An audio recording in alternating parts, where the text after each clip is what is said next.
Yeah party, Mr Chair. They're not debating any of the points tonight. They're trying to deny their history, and that's fine. They can do that, but the New Zealand public sees it for what it is. I'm going to call Dr David Clark. Chairman, I am looking forward to taking, I hope, all four of my calls as one of the members of the Select Committee, and of course I would be happy to take them consecutively as I have something of an argument to develop, but as ever I'm dependent on your grace and favour, Mr Chair.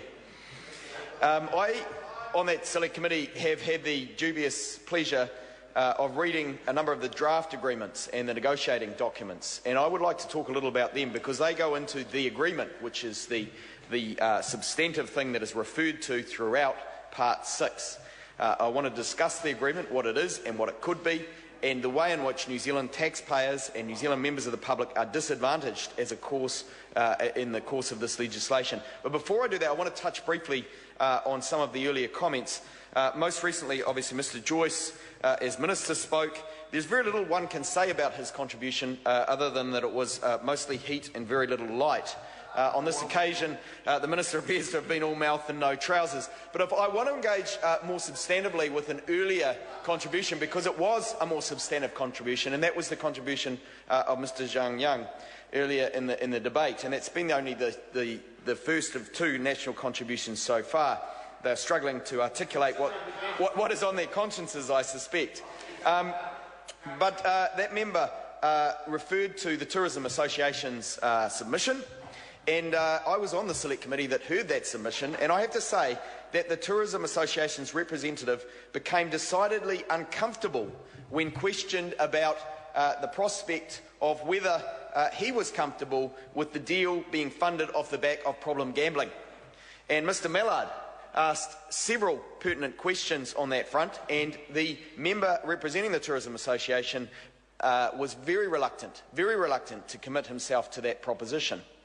I guess with the Tourism Association's submission, that was a line call for them because there were some more jobs in the sector. But what they didn't represent, of course, in that submission was the potential job losses to Taupo, to Hamilton, to Rotorua and to other centres that is recorded in the independent economic analysis, which suggests that jobs will flow out of other areas of the economy and to that centre that's being built. So more jobs out of the regions, that's quite right, as my colleague says, the two-speed economy, where Auckland is going ahead to some extent, but the rest of New Zealand is being left behind, and unfortunately all of us are worse off with the pressure that places on Auckland house prices and on various other things going on in that city, the job pressures, while the rest of the economy suffers and everybody is dragged down. But to come back to the bill itself, other than those contributions that have been made, the agreement that is mentioned right through the clauses, right at the start here in the substantive provisions, right up front, the regulatory concessions shall be operative at the times and on the conditions that apply to the regulatory concessions in the agreement. Everything refers back to the agreement in the substantive provisions.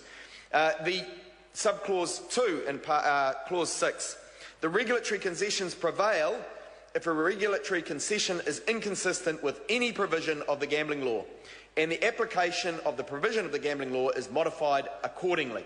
That clause, that subclause, is the one that says that Sky City wins. Sky City wins every time. It trumps gambling law. This agreement that's been signed trumps gambling law. The subclause that follows that says, hang on, if things turn out the other way around and it's actually advantageous with the provisions in gambling law, then Sky City wins again. Sky City wins both ways. This is the ace up both sleeves, this provision and this agreement.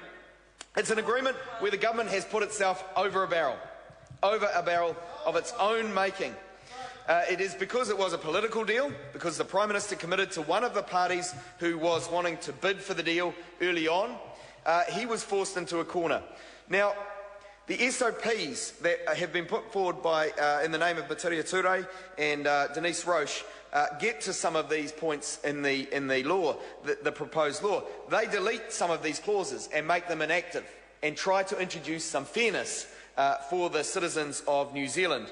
And I congratulate them on putting forward a really, really good set of SOPs, ones with which I personally will be agreeing, and I will be supporting them in my conscience vote when it comes time during the legislation. But I want to focus back on the agreement and the concessions made by the Crown during the course of the negotiation of that agreement. These papers are on the websites of MED, so Dr. David Clark. Mr. Chair, so members of the public can access them.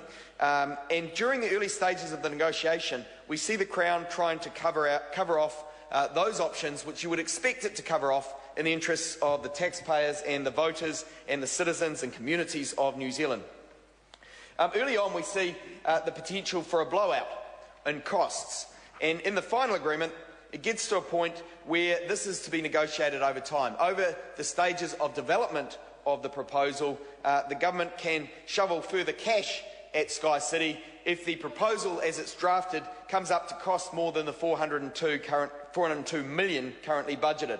Sky City and the government can agree to design modifications, walk away from the deal, or either party may pay the other cash, is what the agreement says.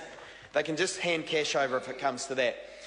We know who's in the stronger bargaining position in the election year. We know that Sky City will be laying their cards out. They'll probably be supplying the numbers just like they did for the original agreement. There was no independent analysis. And partway through the deal, Mr Joyce himself brought in extra negotiating muscle, recognising what a bad deal was going on for the government. He brought extra negotiating muscle in, and still too much had been given away.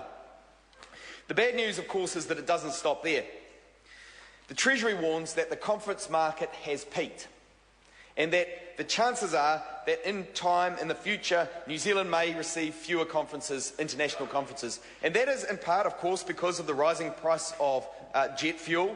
We know that the world travel is becoming more expensive, that people are staying local, they're becoming more environmentally conscious, and that is one of the challenges that will be faced. But the government here, this government, has given away the ability to recoup costs if it's not marketed effectively.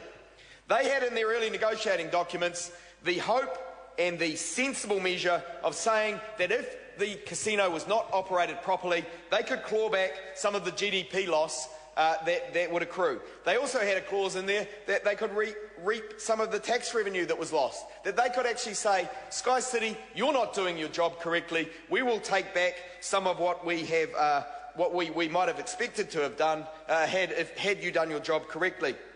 So if that conference business doesn't eventuate, the taxpayer has no comeback.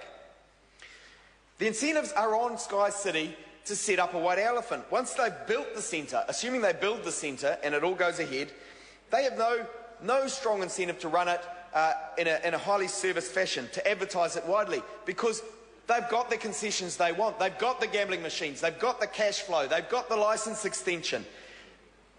The convention centre for them becomes just a cost centre. They're incentivised to minimise that cost.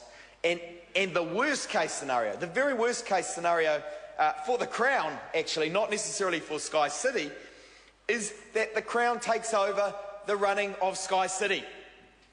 That's what happens if Sky City chooses not to run the white elephant that loses them money once they've got the gambling concessions. They can hand it back over to the Crown, just like Chorus, sending the debt back to the taxpayer. There they go again, socialising the losses and privatising the gains. This is another example, and it is written right here in this agreement that we are debating in the House. The government has negotiated away the rights that they ought to have to ensure that the casino is run correctly.